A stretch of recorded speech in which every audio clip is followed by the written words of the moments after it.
जय हिंद बच्चों। Sanjay public inter college में आपका स्वागत है। सब्जेक्ट है बच्चों हमारा सामाजिक विज्ञान, इसका पार्ट इतिहास, हिस्ट्री।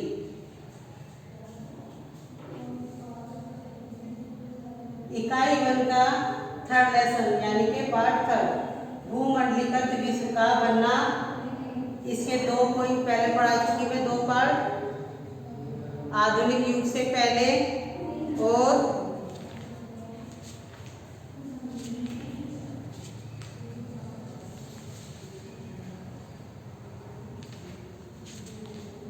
उन्नीसवीं शताब्दी 1815 से 1914 तक। इसका थर्ड पॉइंट है महायुद्धों के बीच अर्थव्यवस्था, यानी कि महायुद्धों के बीच अर्थव्यवस्थाएं। तो युद्ध होता है एक महायुद्ध, यानी कि भयंकर युद्ध होना, लड़ाई होनी, किसी भी चीज को पूरा करने के लिए, मांग करने के लिए युद्ध छिड़ गया, यानी कि युद्ध हो गया। अगर हमें कोई चीज चाहिएगी तो हमें या तो प्यार से मिल जाएगी, नहीं मिलेगी तो युद्ध करना पड़ेगा, लड़ाई करनी पड़ेगी, करना रखना पड़ेगा। इसी का एक थर्ड है हमारा पार्ट महायुद्धों के बीच अर्थव्यवस्था। जब युद्ध हो जाता है तो उसमें अर्थव्यवस्था तो बेकार हो ही जाती है, बिगड़ जाता है सारा। तो उसको लाइन में लाने के लिए हमें बहुत मेहनत करनी पड़ती है। फिर पहले महायुद्ध का मुख्य केंद्र यूरोप ही था। युद्ध के विश्व अर्थव्यवस्था को एक ऐसे संकट में डाल दिया जिससे उभरने में विश्व को 3 दशक से भी अधिक समय का संकट झेलना पड़ा। इस समय पूरी दुनिया में चौतरफा यानी कि चारों तरफ राजनीतिक एवं आर्थिक स्थिरता बनी रही और अंत में मानवता एक विनाशकारी महायुद्ध के प्रहार से कराने लगा। इसी में पॉइंट है युद्धकालीन रूपांतर। पहला विश्व युद्ध 2 समूहों के बीच लड़ा गया था। एक समूह के मित्र राष्ट्र अर्थात ब्रिटेन, फ्रांस और रूस थे, तो दूसरे समूह के केंद्रीय शक्तियां यानी जर्मनी, ऑस्ट्रिया हंगरी और ऑटोमन तुर्की थे। मानव सभ्यता के इतिहास में ऐसा भीषण युद्ध पहले कभी नहीं हुआ था। मानव सभ्यता के यानी कि मानव जीव, जब आदमी कोई भी चीज को चाहता है और उसे नहीं मिलती है, एक देश से दूसरे देश में कोई चीज लेनी पड़ती है, या जैसे कि भारत के चारों तरफ दूसरा देश तो मिला हुआ ही है सड़क, जैसे चीन और भारत की अब सड़क बन गई है, तो वहाँ पे झगड़ा हो जाना। अगर या तो प्यार से सड़क बन जाएगी तो कोई झगड़ा ही नहीं है, नहीं बनने देंगे तो फिर युद्ध तो होता ही है, गोलीबारी होती है और वहाँ पे फिर झगड़ा तादाद से ज़्यादा बढ़ जाता है। तो मानव सभ्यता के इतिहास में ऐसा भीषण युद्ध पहले कभी नहीं हुआ था। इस युद्ध में दुनिया के सबसे अगवा औद्योगिक राष्ट्र एक दूसरे से जूझ रहे थे और शत्रुओं को नष्ट करने के लिए उनके पास अत्यधिक आधुनिक औद्योगिक शक्ति एकत्र हो चुकी थी। युद्धोत्तर सुधार, उसमें सुधार कैसे किया जाए? युद्ध ना हो तो उसके लिए एकदम से तो युद्ध भी बंद नहीं किया जा सकता, एकदम से कोई चीज मानी भी नहीं जाती। कोई किसी की मांग होगी तो वो भी पूरी नहीं की जाती, उसमें सोचते हैं कि अभी काम ही चल जाएगा। ब्रिटेन की दुनिया सबसे बड़ी अर्थव्यवस्था था। युद्ध के बाद सबसे लंबा संकट उसी को ही झेलना पड़ा। जिस समय ब्रिटेन युद्ध से जूझ रहा था उसी समय जापान और भारत में उद्योग विकसित होने लगे, यानी कि उद्योग धंधे चलने शुरू हो गए। युद्ध के बाद भारतीय बाजार से पहले वाली वर्षावशाली स्थिति प्राप्त करना ब्रिटेन के लिए बहुत कठिन हो चुका था। अब उसे जापान से भी प्रतिस्पर्धा करनी थी, यानी कि जापान से भी उसे मेल करना था। युद्ध के खर्चे की भरपाई करने के लिए ब्रिटेन ने अमेरिका से जमकर ऋण लिए थे, यानी कि अमेरिका से धन लिया था, पैसा लिया था। आर्थिक जब युद्ध हुआ तो अर्थव्यवस्था बेकार हो गई, तो खाने पीने के लिए परेशानी होने लगी, अपने खर्च चलाने के लिए, अपनी पूर्ति करने के लिए, तो उन्हें वहाँ से अमेरिका से धन लेना पड़ा। इस परिणाम यह हुआ कि युद्ध समाप्त होने तक ब्रिटेन विदेशी ऋणों से कर्जदार हो चुका था। कर्जदार यानी कि कर्जे में डूब चुका था। नेक्स्ट पॉइंट है बड़े पैमाने पर उत्पादन और उपयोग। अमेरिका में सुधार की गति तेज हो रही।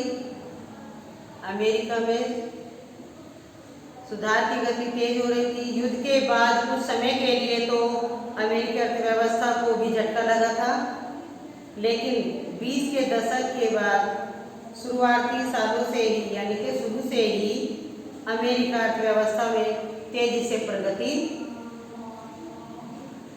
शुरू हो गई थी।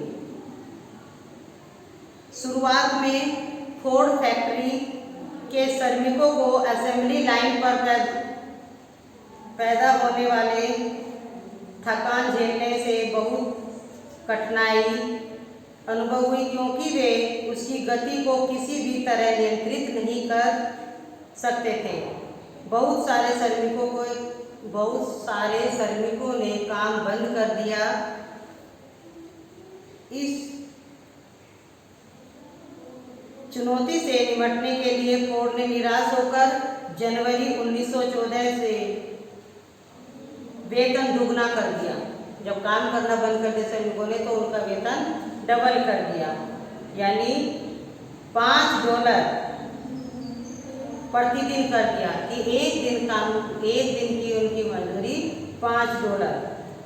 साथ ही उन्होंने अपने कारखानों में ट्रेड यूनियन गतिविधियों को भी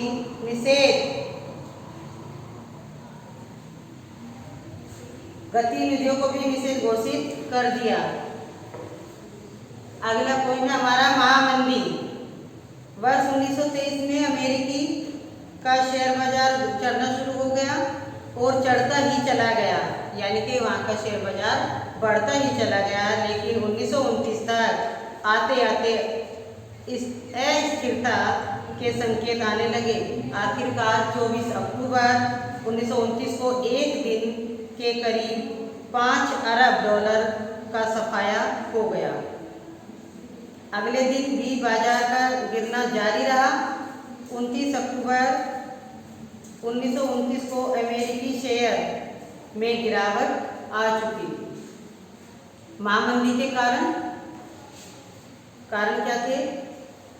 1930 की महामंदी का कोई एक कारण नहीं था, लेकिन बैंकों का विफल होना और शेयर बाजार को भारी गिरावट को प्रमुख कारण माना जाता है, जिसमें शेयर धारकों के $40 अरब का सफाया हो गया।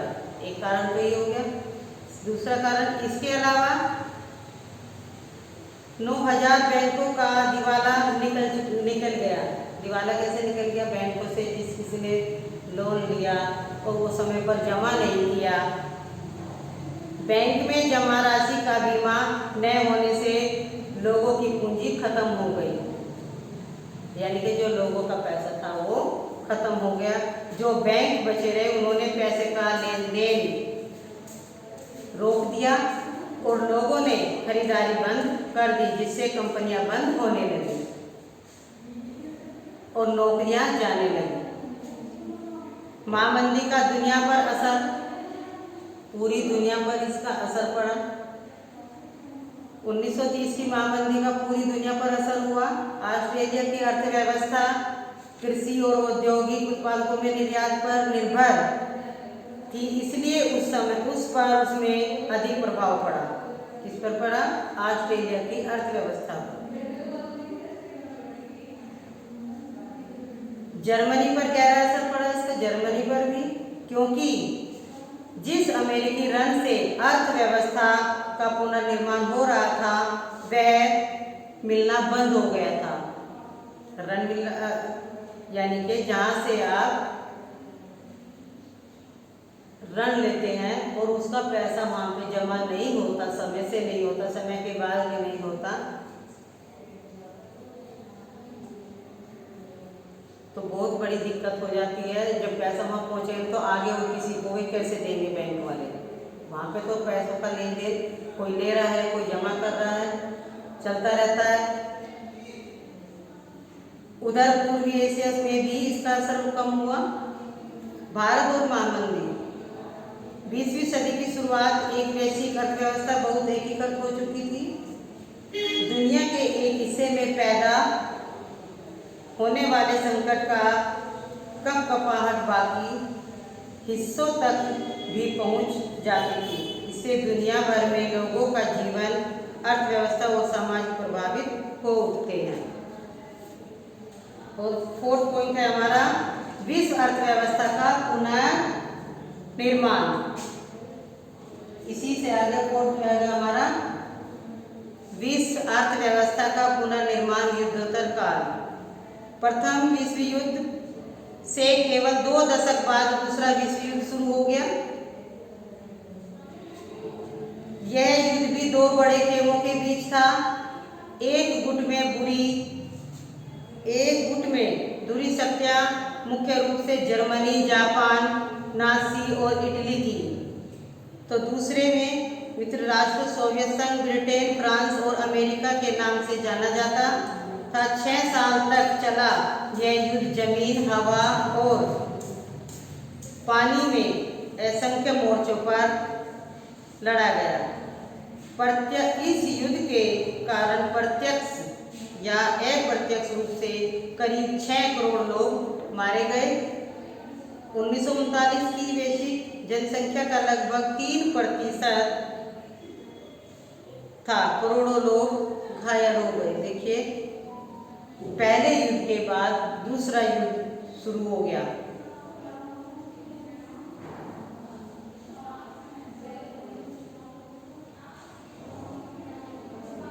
इस युद्ध ने बेहिसाब आर्थिक और सामाजिक तबाही को जन्म दिया।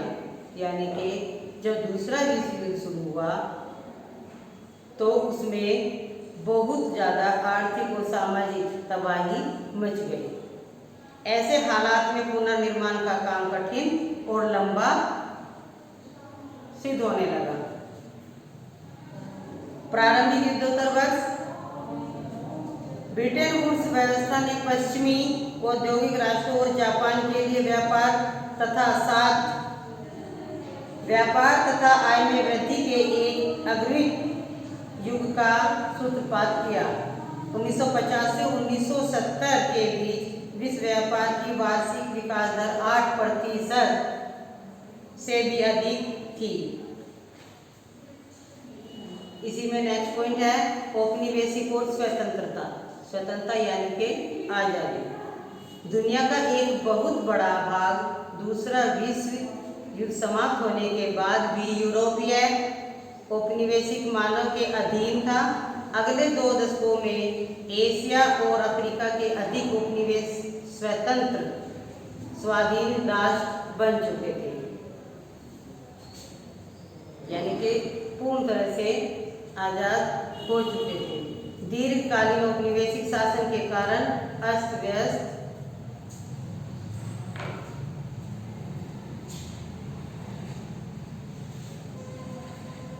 अगले 2 दशकों में एशिया और अफ्रीका के अधिकतर उपनिवेश स्वतंत्र स्वाधीन राष्ट्र बन चुके थे, लेकिन वे सभी देश गरीबी व संसाधनों की कमी के कारण जूझ रहे थे। उनकी अर्थव्यवस्थाएं और समाज दीर्घकालीन औपनिवेशिक शासन के कारण अस्त व्यस्त हो चुके, यानी कि लंबे समय तक।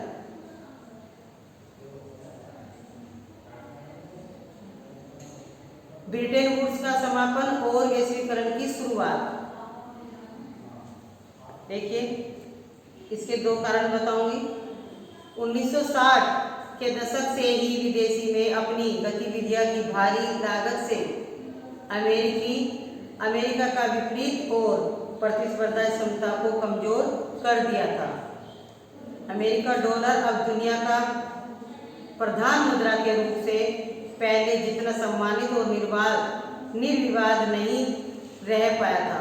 सोने की तुलना में डॉलर का मूल्य गिरने लगा।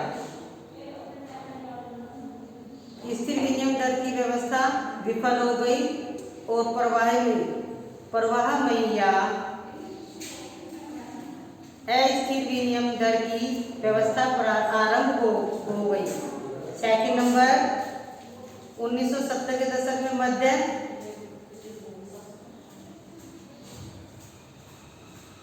अब उन्हें पश्चिम के व्यावसायिक बैंकों और निजी ऋणदाता संस्थानों से ऋण न लेने के लिए बाध्य किया गया।